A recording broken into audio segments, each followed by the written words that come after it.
Everyone, good morning and welcome to ambitiousbaba.com. We are back with our daily current affairs. तो चलिए जानते हैं 11 सितंबर के करंट अफेयर्स क्या हैं। इसके अलावा अगर आपने हमारा weekly revision current affairs class miss किया है तो ऊपर आई बटन में आप उसे चेक कर सकते हैं। 200 प्लस का पार्ट 1 पढ़ाया था हमने संडे को। तो चलिए बढ़ते हैं आज के क्वेश्चंस की तरफ। पहला सवाल, इनमें से किस शहर में हाल ही में हमारे प्रधानमंत्री मोदी जी ने वीडियो कॉन्फ्रेंसिंग के माध्यम से पत्रिका गेट का उद्घाटन किया है? 5 ऑप्शन है हमारे पास। तो चलिए, द आंसर इज ई जयपुर। जयपुर में इनॉग्रेट किया गया है पत्रिका गेट वीडियो कॉन्फ्रेंसिंग के माध्यम से। और ये जो पत्रिका गेट का निर्माण हुआ है ये जयपुर डेवलपमेंटल अथॉरिटी के मिशन अनुपम के तहत हुआ है। चलिए जानते हैं डिटेल्स। तो हाल ही में हमारे प्राइम मिनिस्टर मोदी जी ने पत्रिका गेट का वीडियो कॉन्फ्रेंसिंग के माध्यम से उद्घाटन किया है। ये जो आइकॉनिक गेट है ये बनाया गया है पत्रिका ग्रुप ऑफ न्यूज़पेपर्स के द्वारा, जो कि स्थित है जवाहरलाल नेहरू मार्ग पर जयपुर में। इसके साथ साथ इसी ओकेजन में हमारे प्रधानमंत्री मोदी जी ने पत्रिका ग्रुप ऑफ न्यूज़पेपर के जो ग्रुप चेयरमैन हैं जिनका नाम है गुलाब कोठारी, उनकी लिखी हुई 2 किताबों का भी उद्घाटन किया है और उसे रिलीज़ किया है। चलिए बढ़ते हैं आगे दूसरे क्वेश्चन की तरफ। दूसरा सवाल, इनमें से किस राज्य के मुख्यमंत्री ने पहली एकीकृत एयर एम्बुलेंस सेवा शुरू की है? 5 ऑप्शन है हमारे पास। तो चलिए, the answer is B Karnataka. तो कर्नाटका की सरकार ने शुरू की है first integrated air ambulance service. आगे बढ़ने से पहले हम बात करेंगे केरला के बारे में। हाल ही में केरला की सरकार ने लॉन्च किया है मेराइन एम्बुलेंस।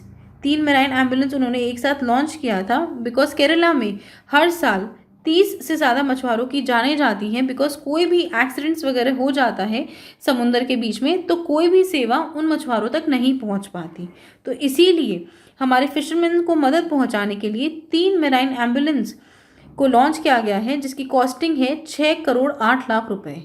ये बहुत ही एडवांस्ड एम्बुलेंस है जिनमें कई सारी सुविधाएं अवेलेबल हैं, जैसे कि इनमें एक साथ 5 आईसीयू बेड्स हैं ताकि 5 लोगों का एक साथ इलाज हो सकेगा। इसके साथ साथ 10 नॉर्मल बेड्स रहेंगे इसमें और लाइफ सेविंग ड्रग्स भी इसमें अवेलेबल रहेंगे। तो चलिए बात कर लेते हैं अब ये फर्स्ट इंटीग्रेटेड एयर एम्बुलेंस सेवा के बारे में। तो हाल ही में कर्नाटका के चीफ मिनिस्टर BS येदियुरप्पा ने 8 सितंबर को लॉन्च किया है भारत का पहला इंटीग्रेटेड एयर एम्बुलेंस सर्विस, जो कि लॉन्च किया गया है international critical air transfer team और ख्याति द्वारा। ये जो international critical air transfer team है ये एक टीम है जिसमें इमरजेंसी मेडिकल सर्विस एक्सपर्ट्स हैं और इसके साथ साथ ख्याति एक एविएशन टेक्नोलॉजी फर्म है। ये दोनों एक साथ मिलकर भारत का पहला इंटीग्रेटेड एयर एम्बुलेंस सेवा शुरू किया है। इसके साथ साथ ये अभी काफ़ी ज़्यादा प्रेवलेंट है और काफ़ी ज़्यादा यूज़फुल है कोविड-19 के टाइम पे, क्योंकि अब कोई भी क्रिटिकल पेशेंट है उन्हें एयर एम्बुलेंस के माध्यम से अस्पतालों तक पहुंचाया जा सकेगा। तो चलिए बात कर लेते हैं अब कर्नाटका के बारे में। तो कर्नाटका का कैपिटल है बेंगलुरु। उनके चीफ मिनिस्टर का नाम है BS येदियुरप्पा और उनके गवर्नर का नाम है वाजुभाई वाला। चलिए बढ़ते हैं अगले क्वेश्चन की तरफ। तीसरा सवाल, हाल ही में हमारे प्रधानमंत्री मोदी जी ने मत्स्य पालन क्षेत्र को बढ़ावा देने के लिए PMMSY यानी कि प्रधानमंत्री मत्स्य संपदा योजना शुरू की है। इसके इम्प्लीमेंटेशन के लिए कितने धन को निवेश करने का अनुमान लगाया है हमारे प्राइम मिनिस्टर ने? 5 ऑप्शन है हमारे पास। तो चलिए, the answer is B 20,050 crore रुपए निवेश किए जाएंगे, जिसके तहत ये जो फिशरी सेक्टर है इसमें उछाल लाया जा सके। अगर आपने हमारा कल का करंट अफेयर्स पढ़ा होगा तो उसमें हमने प्रधानमंत्री मत्स्य संपदा योजना और ई गोपाला एप्लीकेशन के बारे में चर्चा की है। चलिए जानते हैं डिटेल्स।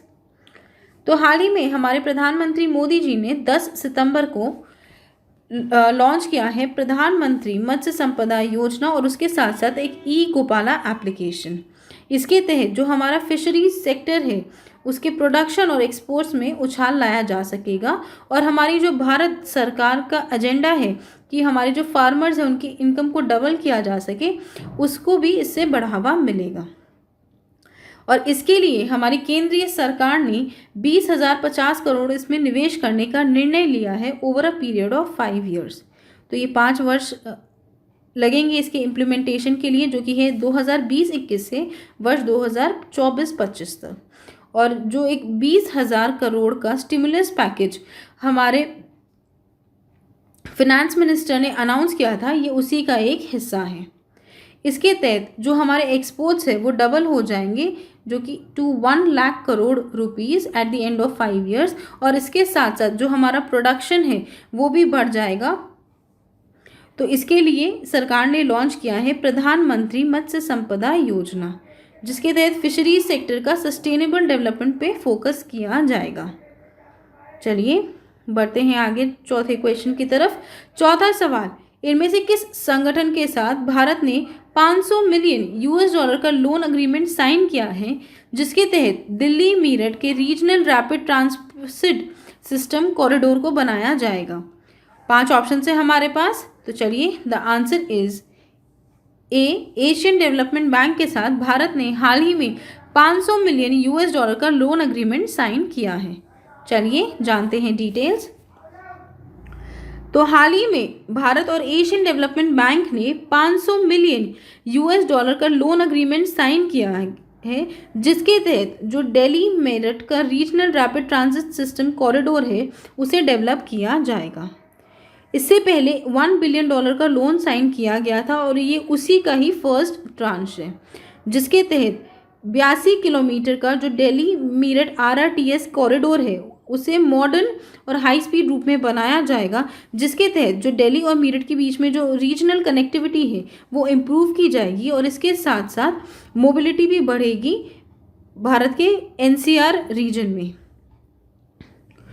इसकी अनाउंसमेंट यानी कि NCR ट्रांसपोर्ट अथॉरिटी ने इसकी कंफर्मेशन दी थी 18 अगस्त 2020 को कि एशियन डेवलपमेंट बैंक ने $1 बिलियन का लोन अप्रूव किया है, जिसके तहत जो दिल्ली मेरठ का RRTS है उसे डेवलप किया जाएगा। इससे जो अभी 3 से 4 घंटे रहते हैं दिल्ली से मेरठ पहुंचने में, वो घटकर हो जाएगा टू 1 आवर। इसके साथ साथ बहुत सारे सिक्योरिटी जो सर्वेलेंस कैमरास वगैरह रहेंगे ताकि सपोर्ट बीच बीच में प्रोवाइड किया जा सके। और इसके साथ साथ ये एक मल्टी नोडल हब भी बनेगा, जिससे जो अलग अलग ट्रांसपोर्ट है वो इजीली अवेलेबल रहेंगे। तो चलिए अब बात कर लेते हैं कि हाल ही में एशियन डेवलपमेंट बैंक ने कौन कौन से लोन्स अप्रूव किए हैं और किन किन पर्पस के लिए वर्ष 2020 में। तो $177 मिलियन का उन्होंने लोन दिया था, जिसके तहत जो महाराष्ट्र के स्टेट हाईवेज हैं उनका अपग्रेडेशन हो। एग्जैक्टली 450 किलोमीटर का अपग्रेडेशन के लिए उन्होंने $177 मिलियन का लोन दिया था। इसके साथ साथ उन्होंने $346 मिलियन का लोन दिया था, जिसके तहत जो महाराष्ट्र के गांव हैं वहां पर रिलायबल पावर कनेक्शन प्रोवाइड किया जा सके। इसके अलावा $1.5 बिलियन का लोन उन्होंने भारत को दिया था, जिससे जो कोरोना वायरस पैंडेमिक है उससे सही ढंग से भारत लड़ सके। इसके साथ साथ $60 मिलियन का लोन उन्होंने दिया था टू आवास फाइनेंसेस लिमिटेड, जिसके तहत जो हमारी लोअर इनकम बोरोवर्स हैं, जिसमें पर्टिकुलरली महिलाएं हैं, उन्हें अफोर्डेबल हाउसिंग फाइनेंस प्रोवाइड की जा सके। और इसके साथ साथ $100 मिलियन का उन्होंने लोन दिया था भारत के इंफ्रास्ट्रक्चर सेक्टर को गवर्नमेंट प्रोमोटेड NIIF के द्वारा। इसके साथ साथ ये जो लोन दिया गया है भारत को एशियन डेवलपमेंट बैंक द्वारा, इसका जो रिटर्निंग पीरियड है वो है 15 साल और इसके साथ साथ 4 से 5 वर्ष का ग्रेस पीरियड भी दिया जाएगा भारत को। चलिए बढ़ते हैं आगे अगले क्वेश्चन की तरफ। 5वां सवाल, हाल ही में इंडियन बैंकिंग एसोसिएशन ने बैंकिंग रिफॉर्म्स इंडेक्स 2.0 की enhanced access and service excellence की डेटा रिलीज की है। तो इनमें से कौन से बैंक ने टॉप किया है? 5 ऑप्शन है हमारा। तो चलिए the answer is C, Baroda ने टॉप किया है इन ईज, जो कि है enhanced access and service excellence. तो चलिए जानते हैं डिटेल्स। तो ईज बैंकिंग रिफॉर्म इंडेक्स 2.0 के हिसाब से बैंक ऑफ बड़ौदा ने पहला स्थान हासिल किया है। दूसरे नंबर पर है स्टेट बैंक ऑफ इंडिया और तीसरे नंबर पर है ओबीसी यानी कि ओरिएंटल बैंक ऑफ कॉमर्स। और ये जो रिफॉर्म इंडेक्स है ये तैयार किया गया था आईबीए द्वारा, जो कि है इंडियन बैंकिंग एसोसिएशन, और उन्होंने ये बनाया था रिफॉर्म इंडेक्स जिसका नाम है ईज, जो कि है enhanced access and service excellence. इसके साथ साथ मैं बता देती हूँ जो आईबीए है यानी कि इंडियन बैंकिंग एसोसिएशन है, इसके हेडक्वार्टर्स है मुंबई महाराष्ट्र में, और इसकी खोज की गई थी इन द ईयर 1946। तो चलिए जानते हैं अब इसका मकसद क्या है ईज का। तो EASE यानी कि enhanced access and service excellence का मकसद यही है जिसके तहत जो पब्लिक सेक्टर बैंक्स है उनमें फ्रूटफुल यानी कि सही चेंजेस लाए जाए और हेल्दी कंपटीशन को प्रमोट किया जाए बाकी PSBs के साथ यानी कि पब्लिक सेक्टर बैंक्स के साथ, जिसके तहत जो एक दूसरे की गलतियां हैं उससे सीख सके और एनकरेज कर सके। ये जो ईज इंडेक्स है ये 120 ऑब्जेक्टिव्स और पैरामीटर्स को ध्यान में रखता है, कवर करता है, जो लूजली बेस्ड है 6 थीम्स पर। चलिए बढ़ते हैं आगे छठे क्वेश्चन की तरफ। छठा सवाल, नेशनल स्कूल ऑफ ड्रामा के चेयरपर्सन के रूप में इनमें से किसे नियुक्त किया गया है? 5 ऑप्शन है हमारे पास। तो चलिए the answer is C, Paresh Rawal. अभिनेता परेश रावल को चुना गया है as the chairperson of national school of drama. आगे बढ़ने से पहले हम बात करेंगे वीके यादव के बारे में। तो वीके यादव को चुना गया है as the CEO of the Indian railways. हाल ही में इंडियन रेलवेज रीशफल हुआ था, तो पहली बार उनकी हिस्ट्री में किसी CEO को चुना गया है जिनका नाम है वीके यादव। और इसके साथ साथ हमने कल ये भी पढ़ा था कि संयुक्ता समदर को चुना गया है नीति आयोग द्वारा गठित जो कमेटी है उनके अध्यक्ष के रूप में। चलिए जानते हैं डिटेल्स। तो नेशनल अवार्ड विनिंग एक्टर और पूर्व बीजेपी के MP परेश रावल को 10 सितंबर को चुना गया है नेशनल स्कूल ऑफ ड्रामा के चेयरपर्सन के रूप में। National school of drama Bharat का प्रीमियर थिएटर ट्रेनिंग इंस्टीट्यूट है। तो चलिए अब बात कर लेते हैं एक्टर परेश रावल के बारे में। तो परेश रावल जी को नेशनल फिल्म अवार्ड दिया गया था for the best supporting actor category. उनके जो परफॉर्मेंस रहे हैं 2 मूवीज़ में, जो कि है वो छोकरी एंड सर। इसके साथ साथ 2014 में उन्हें पद्मश्री से भी नवाजा गया था। तो चलिए अब बात कर लेते हैं नेशनल स्कूल ऑफ ड्रामा के बारे में। तो NSD की इस्टेब्लिशमेंट हुई थी वर्ष 1959 में। इनके जो चेयरमैन हैं उनका नाम है परेश रावल, जिनका अभी अपॉइंटमेंट हुआ है। और इसके साथ साथ इनके जो डायरेक्टर हैं वर्ष 2018 से वो है सुरेश शर्मा, और ये नई दिल्ली में सिचुएटेड है। चलिए बढ़ते हैं आगे 7वें क्वेश्चन की तरफ। 7वां सवाल, fantasy sports gaming platform player spot के ब्रांड एम्बेसडर के रूप में इनमें से किसे चुना गया है? 5 ऑप्शन है हमारे पास। तो चलिए द आंसर इज डी, 2 लोगों को चुना गया है। पहले हैं भुवनेश्वर कुमार और दूसरी है स्मृति मंदना। चलिए जानते हैं डिटेल्स। तो fantasy sports gaming platform player spots ने अनाउंस किया है कि उन्होंने क्रिकेटर्स भुवनेश्वर कुमार और स्मृति मंदना को चुना है अपने ब्रांड एम्बेसडर के रूप में। और ये जो पार्टनरशिप है इससे जो ये क्रिकेटर्स हैं भुवनेश्वर कुमार और स्मृति मंदना, ये जो प्लेयर स्पोर्ट्स के अलग अलग प्रमोटिंग कैंपेन्स हैं उनमें अब देखे जाएंगे। और इसके साथ साथ वो इनकी बहुत सारी जो एंगेजमेंट एक्टिविटीज़ है, चाहे इनके वेबसाइट वगैरह पे हो या सोशल हैंडल्स पे हो, उन पे ये देखे जाएंगे। तो चलिए अब बात कर लेते हैं कि हाल ही में कौन कौन से इंपॉर्टेंट ब्रांड एम्बेसडर्स हैं। तो एंटी डोपिंग की ब्रांड एम्बेसडर है एक्टर सुनील शेट्टी। पूमा की ब्रांड एम्बेसडर है सुनील शेट्टी और करीना कपूर खान। पेप्सी के ब्रांड एम्बेसडर है सलमान खान। मास्टरकार्ड के ब्रांड एम्बेसडर है MS Dhoni. New ambassador for world wild life fund है विश्वनाथन आनंद। JSW सीमेंट के ब्रांड एम्बेसडर है BCCI के प्रेसिडेंट सौरभ गांगुली और सुनील छेत्री। eBay-Go के ब्रांड एम्बेसडर है क्रिकेटर हरभजन सिंह। ओकलेज के ब्रांड एम्बेसडर है रोहित शर्मा। और बजाज एलियंस ने हाल ही में आयुष्मान खुराना को चुना है अपने ब्रांड एम्बेसडर के रूप में। चलिए बढ़ते हैं 8वें क्वेश्चन की तरफ। 8वां सवाल, वर्ल्ड सुसाइड प्रिवेंशन डे हर साल किस दिन मनाया जाता है? 5 ऑप्शन है हमारे पास। तो चलिए द आंसर इज 10 सितंबर, यानी कि विश्व आत्महत्या रोकथाम दिवस हर साल 10 सितंबर को मनाया जाता है।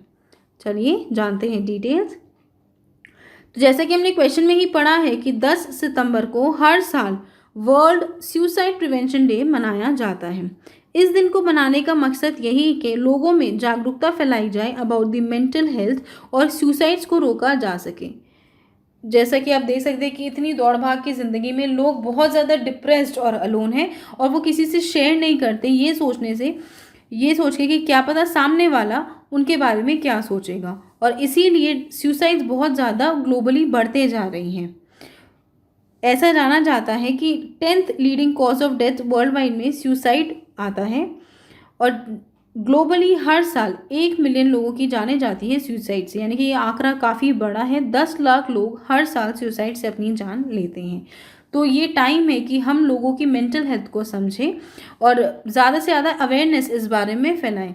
जैसा कि आपने देखा होगा कि डिप्रेशन से बहुत लोग अपनी जानें लेते हैं, तो इसको लेके भी अब लोग चर्चा करने लगे हैं कि मेंटल हेल्थ बहुत ज़्यादा इम्पॉर्टेंट है। तो चलिए, with this we come to the ends of today's class. I hope ये वीडियो आपको पसंद आया हो। अगर ये वीडियो पसंद आए तो इसे लाइक कीजिए, अपने दोस्तों के साथ शेयर कीजिए और हमारे चैनल एम्बिशियस बाबा को सब्सक्राइब ज़रूर कीजिए। Also please visit our website test.ambitiousbaba.com, जहाँ पर आपको कई सारे ऑनलाइन मॉक टेस्ट मिल जाएंगे। इस वेबसाइट पर जाके आप अपना डिज़ायर्ड मॉक टेस्ट परचेज कर सकते हैं और उसके बाद 24/7 आप उसे एक्सेस कर सकेंगे।